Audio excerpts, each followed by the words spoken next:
मुझे जीव को स्वयं से प्रश्न करना चाहिए, अभी मेरी वर्तमान पर्याय में योग्यता कितने समय की स्वाध्याय करने, यानी मुझे कोई सुनाएगा भी तो मैं कितनी देर सुन सकता हूँ, या मुझे सुनाने का मौका मिले तो मैं कितनी देर सुना सकता हूँ। बस उतनी देरी आप यूँ मानो आप परम शुद्ध व्यवहार का पालन कर रहे हो। क्यों? बाकी समय जीव जिन संसारी क्रियाओं में लगा है, पाप और पुण्य का बंधन चल रहा है कि नहीं चल रहा, पर यहाँ जो पुण्य चलता है स्वाध्याय में, सातिशय पुण्य है, वो कर्म बंद के लिए साधन नहीं है, कर्म निर्जरा के लिए साधन, कर्म निर्जरा के लिए। और यूं आप कहो कि पुण्य का बंद हो रहा है, कर्म बंध रहा है, सो तो अनंत परमात्मा को भी क्षणिक बनते हैं और क्षणिक में निर्जरा को प्राप्त हो जाते हैं। तो उस बंद की अपेक्षा से तो यहाँ बंद आपको भी हो रहा है, लेकिन जिस कर्म का बंद हो रहा है वो लंबा संसार करने का कारण है कि लंबे संसार का छेदन करने का कारण, छेदन करने का कारण। और ये जो स्वाध्याय चल रहा है ये किसके माध्यम से चल रहा है? व्यवहार में से चल रहा है कि निश्चय से चल रहा है? व्यवहार में से चल रहा है। तो अब यूं जानो कि आप जो शुभ से शुभ जो कार्य आप कर रहे हैं अभी, वो आपके लिए आगे भविष्य में चल करके मोक्ष का साधन बनेगा कि नहीं बनेगा। तो व्यवहार भी जीव को मोक्ष मार्ग में ले आने में सहायक है कि नहीं है? और ये भी जानो, जब तक जीव निश्चय में प्रवेश नहीं करेगा, शुद्ध निश्चय का आलंबन नहीं लेगा, जब तक उसका व्यवहार छूट नहीं जाएगा, तब तक भी मोक्ष नहीं होगा। दोनों तरफ से समझना पड़ेगा। अब भूल क्या हो रही? जिसने पहली व्याख्या सुनी कि व्यवहार की आवश्यकता है, व्यवहार के बिना तो जी नहीं सकते, उसने अकेले क्या कहा? हम तो व्यवहार को पकड़ के ही जिएंगे, और हमें निश्चय की बात ही नहीं है। जब उसमें भी प्रवेश नहीं हो सकता तो हम निश्चय की बात भी करते हैं। और वही दूसरे जीव थे, उनने आगे वाली बात सुनी तो पीछे वाली बात को गौण कर दिया, बोले व्यवहार की बात ही क्यों करना, जब आखिरी में निश्चय में प्रवेश करना है तो उसी के बारे में अपन उसमें डुबकी लगाने का प्रयास करें। सो अभी वर्तमान काल की अवस्था भी आपको जानना पड़ेगी। क्या अभी चौथे काल जैसी लंबी आयु आपके पास है क्या, कि लाखों वर्षों तक राज्य कर लो पहले अपने जैन नगर पे, उसके बाद पे जब आपका भाव कभी बन जाए किसी महाराज जी को देख के, तो उनके साथ आप वन में जाकर के वहां पर दीक्षा ले लो उनसे, और फिर अपना ध्यान करने भी बैठ जाओ। वे तो उपवास भी ऐसे लंबे लंबे करते थे चौथे काल में। एक बार दीक्षा हो गई तो पता चल रहा है पता नहीं आहार कब हो गया।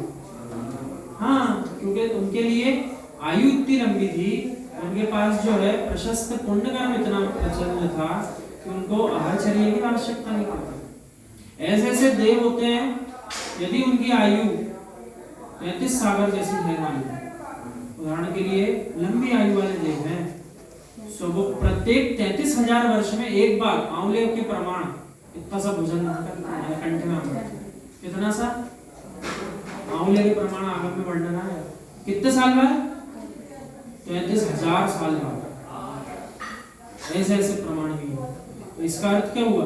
इतनी लंबी आयु लेकर के देवगति में जीव गया तो हम भोग करने के निमित्त से गया है कि मोक्ष जाने के निमित्त से गया? यानी देवगति में भी जो जीव जाने की तैयारी कर रहा है उसको ये निश्चय करना पड़ेगा, मेरा लक्ष्य मात्र देवगति के सुख भोग उपभोग करने का है, या फिर उनको भी तिलांजलि देकर के मोक्ष जाना।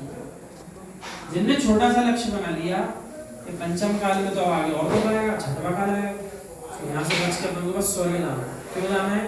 वहां पर सारी सुख सामग्री बराबर मिलती रहेगी। तो उनका लक्ष्य जो है बहुत संकीर्ण सोच वाला है। वो तो बिल्कुल ऐसा है कि गाथा आती है अपने स्कोप देश में। अभी विश्व सूर्य सागर महाराज जी ने रविवार के दिवस इसके बारे में अशोका गार्डन में प्रसंग दिया। एक वृक्ष है, जंगल में आग लगी हुई है, सो उस वृक्ष के ऊपर जो बांदर बैठा है, बंदर, वो सबको देख करके खुश हो रहा है, मुस्कुरा रहा है।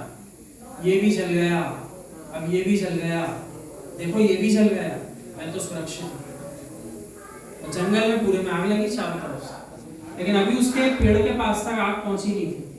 तो जितने जल रहे थे एक एक करके उनको देख करके मुस्कुरा रहा। लेकिन उस बानर को कौन समझाए कि ये जो आग की लपटें हैं ये धीरे धीरे तुम्हारे वृक्ष की ओर बढ़ रही है।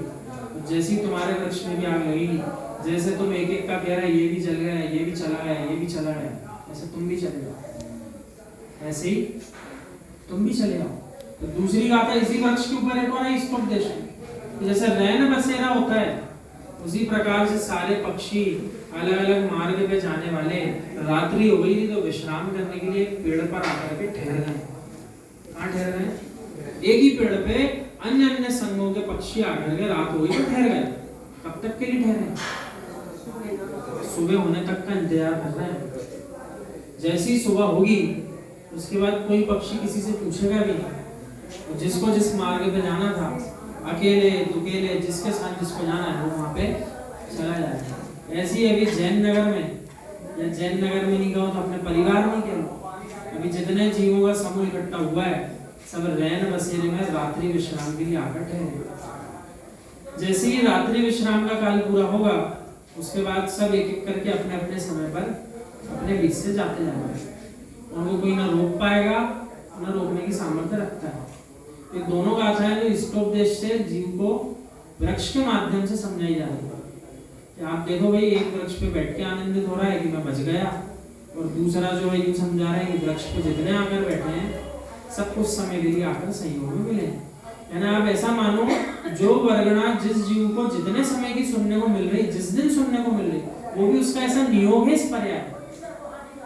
कितने सेकंड कितने मिनट की सुनेगा, किस दिन सुनेगा किस दिन नहीं सुनेगा, ये भी उस जीव का हर जीव का नियोग है अपना। जो जितना पुण्य बांध कर आया है उस पुण्य का उस रूप में वो उपार्जन आगे के लिए करके जा रहा है। और जिस जीव के उस समय पुण्य का उदय नहीं है तो कोई भी टल लग जाती है, उसको सुनना भी हो तो भी नहीं सुन पाता, तो भी नहीं सुन पाता। कभी अचानक में भी आ जाए